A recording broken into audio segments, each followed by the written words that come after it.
this is Chris from Stylharmony. Thank you for joining me. Today's video we are going to make some stencils, our own stencils, just using one very simple tool you might already have home, which is a burning tool. So this is mainly used to normally burn wood, but you can use it in other activities like doing your own stencils and cutting into plastic, especially heavy plastic.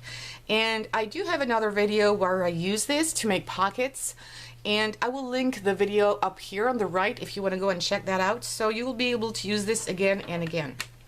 So this brand here that I use is called Walnut Hollow, and it comes in a handy dandy box like this, and you've got empty spaces here. There's one space here where you can put your tool when it's completely cooled off, and here we've got other spaces here that you can use if you want to put something else in here, and different kinds of tips you can change. They're just, you screw them on and screw them off, and that's good.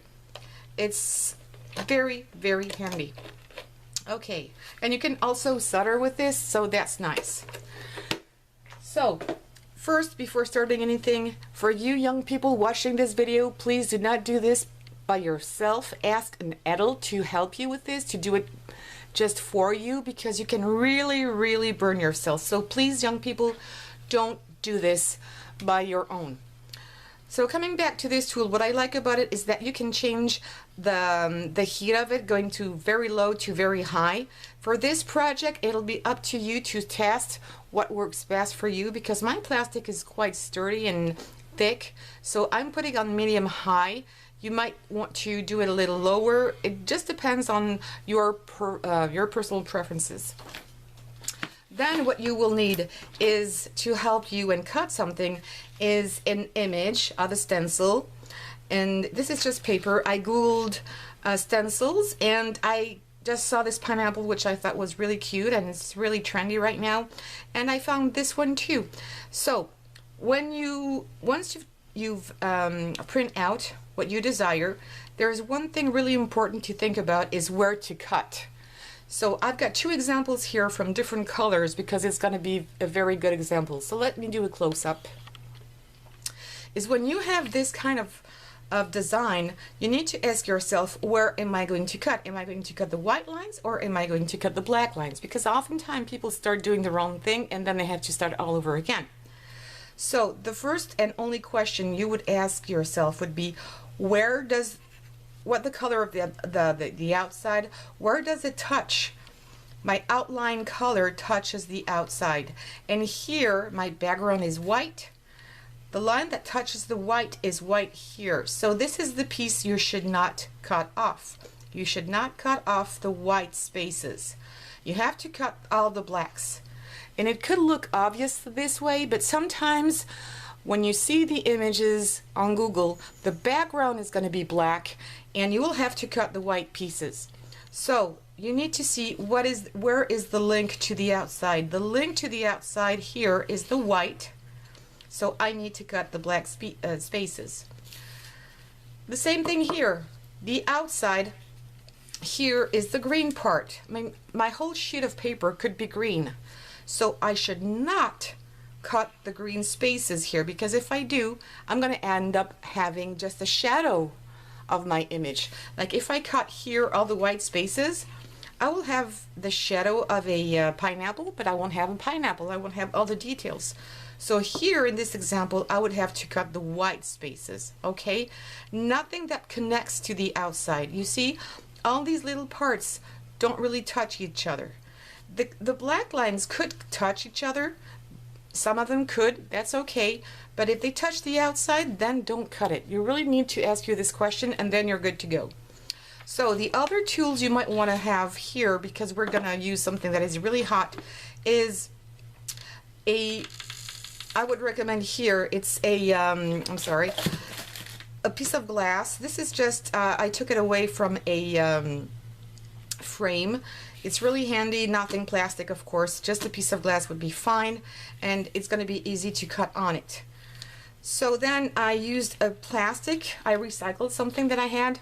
You know, this was a packaging of some embossing folders, and I keep the packaging, and this is a really sturdy plastic, so that's what I'm going to use.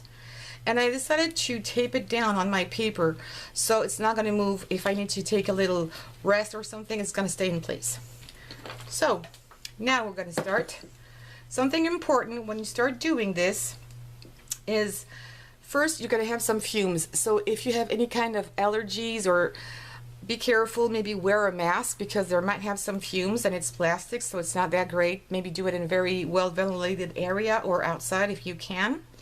And don't try to go too quickly and pull, because if you try to pull or push, that's when the risk is that you're going to rip and burn yourself. Okay, when you start to try to do it quicker and you pull too much, you've got your fingers somewhere. So be careful. So just take your time, follow the lines. That's what I'm doing here.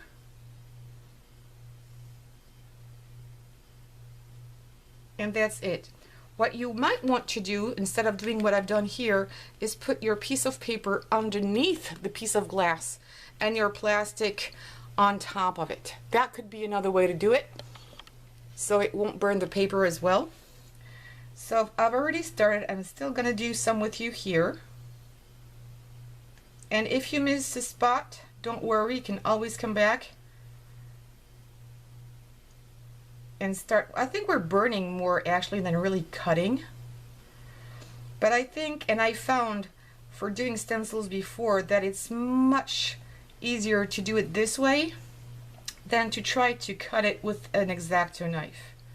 Because if your plastic is really thick, it's really difficult. You're going to have a finger ache afterwards very quickly. Here, no, it's fine.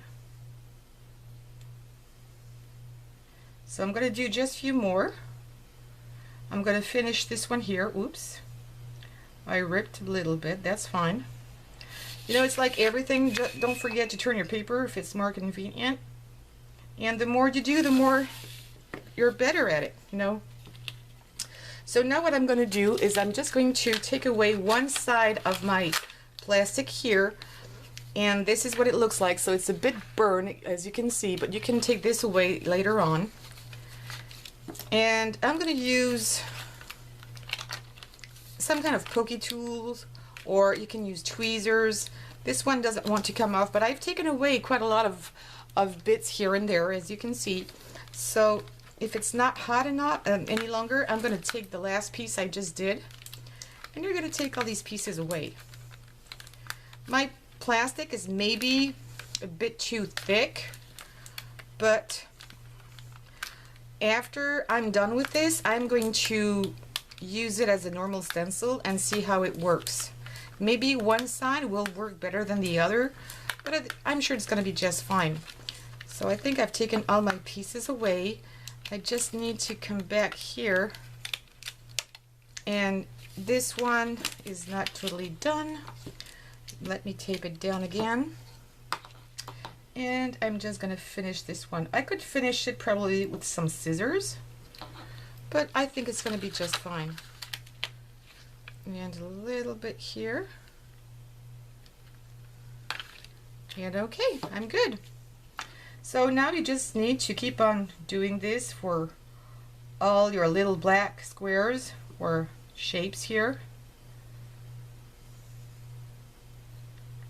And please just take your time. That's the whole secret of this.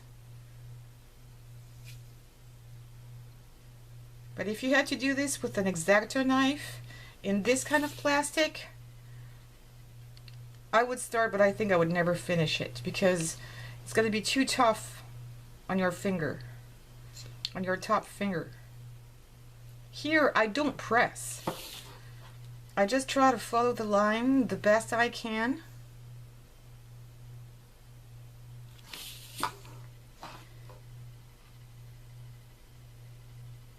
Go slow.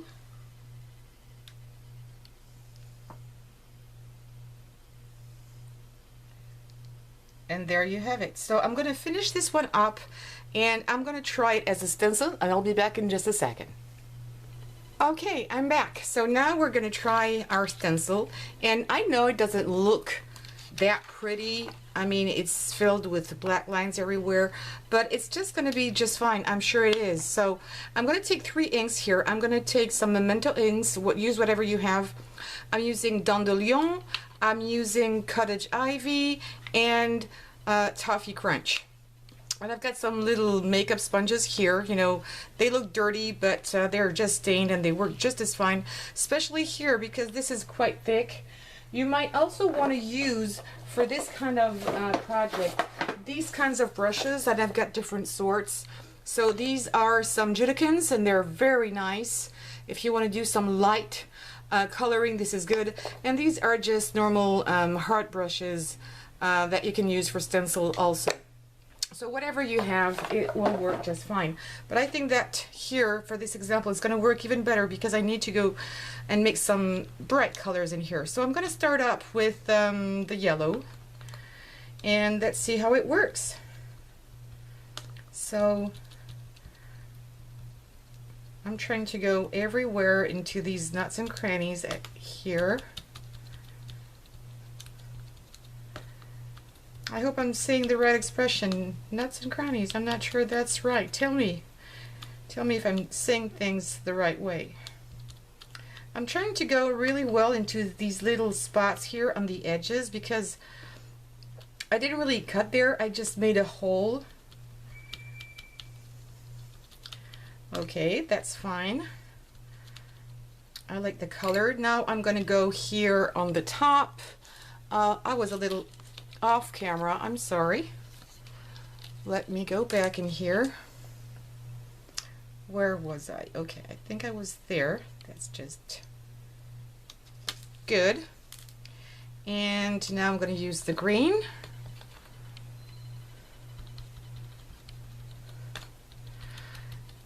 From what I think right now, it's working quite well. And I probably made a mistake around here, but I don't think it's going to be a big issue.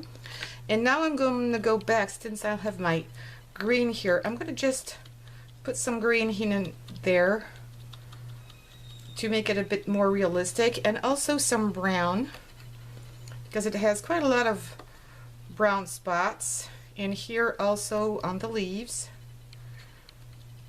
just to give it a more realistic look to it. And again, a little bit here on the bottom to make the shadows, and a little bit here and there. So now let's see what it looks like. Oh, it's not bad. It's not nice. It's not bad at all. So here I made a little mistake. I went too far, but hey, it's not bad at all for something that you made by yourself.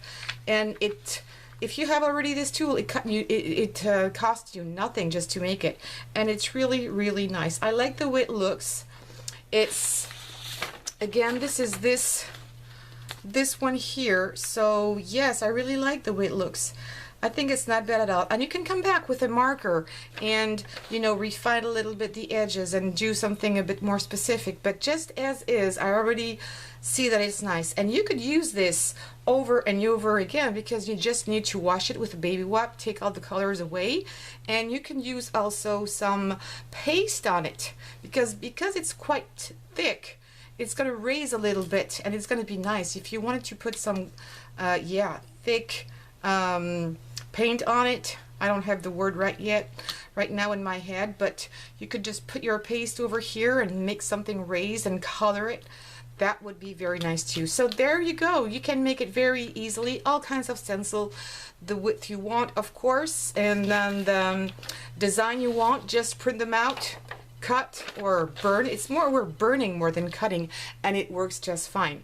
So please, if you like this video, give me some thumbs up. Don't forget to subscribe and hit the bell button to get the notifications, and share. Sharing is caring. So thank you very much. See you soon for other videos. Bye bye.